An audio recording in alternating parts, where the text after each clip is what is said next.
C'était le premier salon de l'agriculture de Gabriel Attal. De quoi le déstabiliser, lui qui n'a ni la longue pratique ni les étonnantes astuces de ses prédécesseurs.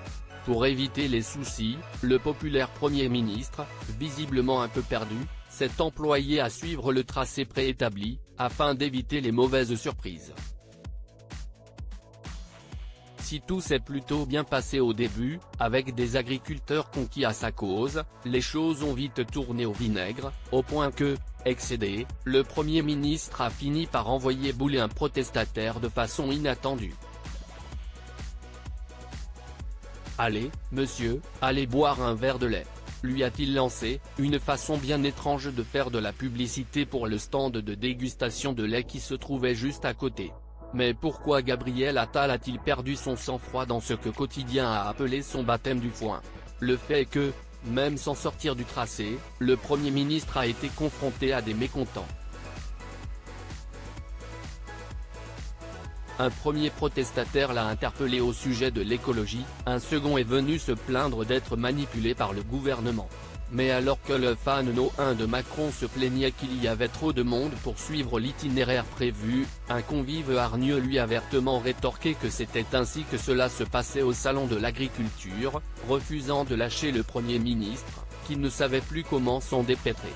Jusqu'à ce qu'il l'invite, dans l'hilarité générale, à aller boire le fameux verre de lait.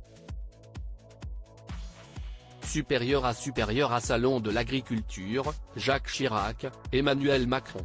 Ces politiques qui ont fait le show y attestaient pour nous. Il faut dire qu'avant de voir son programme perturbé, le Premier ministre, qui a également fait des rencontres plus agréables, s'était justement rendu sur le fameux stand de dégustation de lait, où il avait eu droit à un grand verre de ce breuvage à déguster.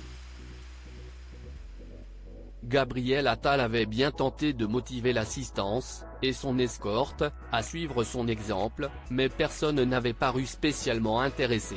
C'est donc seul que l'homme politique a ingurgité la fameuse boisson, qui avait peut-être de quoi surprendre les citadins si elle n'avait pas été pasteurisée, avant de se lancer dans une dégustation de fromage.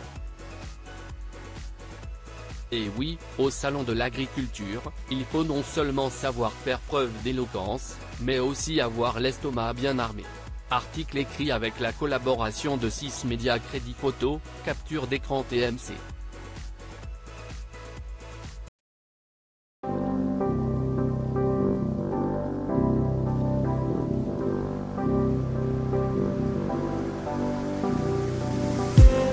I just